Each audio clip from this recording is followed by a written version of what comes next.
On this bus, nothing could touch you. But Metallica's wild ride would soon come crashing to a halt. On September 27, 1986, the band was traveling by bus on the road between Stockholm and Copenhagen. On that European tour, you know, we had a really bad bus. These particular buses weren't purpose-built that we have now. They have normal windows like a passenger coach, and the bunks are just bolted in. Then they put cardboard over the windows.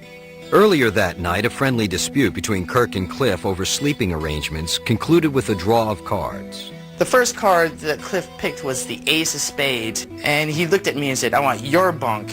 And I said, "Fine, you take my bunk, I'll sleep up front. That's probably better anyway, you know."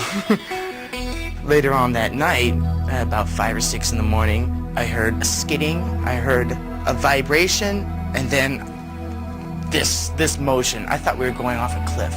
He overcorrected to get back onto the road, and as he did, the back end came around this way, and it started chomp, chomp, chomp. It's the sound of screeching brakes and being flipped around like a piece of clothes in a dryer. Just got woke up, like hot coffee getting poured all over me, you know, from the coffee machine, and, you know, the bus was on its side. What happened? Is the bus gonna blow up?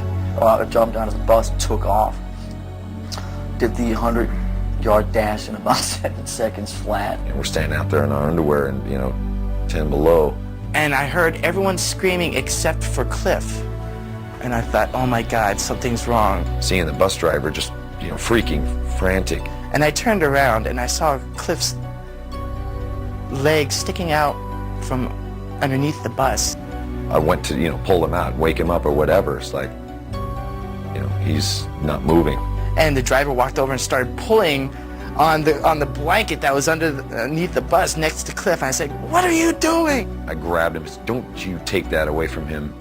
Against all odds, the band hoped that somehow, some way, Cliff could be saved.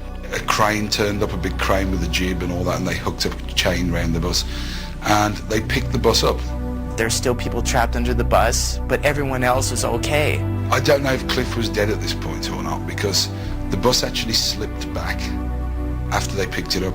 They lifted it to pull him out, and it slipped back and landed again on the floor. After that, you know, I was in such shock that everything else for the next 3 or 4 hours, I can't even remember. Kirk and James yelling at the driver. "What did you do? What did you do?" What happened? You know, what's going on? You know, is this guy drunk or la la la? Oh, we hit some black ice. And I recall in my underwear, you know, and socks, walking for miles, looking for this black ice, walking back on. Where's this black ice? I don't see any black ice. And I wanted to kill this guy. I was gonna end him there. Early Saturday morning, September 27, 1986, on the road near Ljungby, Sweden, Cliff Burton died. He was 24 years old. He just got thrown out the window and boom, the bus landed on him. And basically, by all accounts, I mean, he never woke up. You know, to this day, I just think, you know, it could have been me, it couldn't have been me, but it's never left me to this day. You always feel protected on tour. Nothing bad can happen like this. It's not allowed. You know what I mean? This is rock and roll, man. Nobody dies. But they do, and it had happened, and it was hard to grasp that. Drinkers we were. We went back to the hotel and just drank, you know.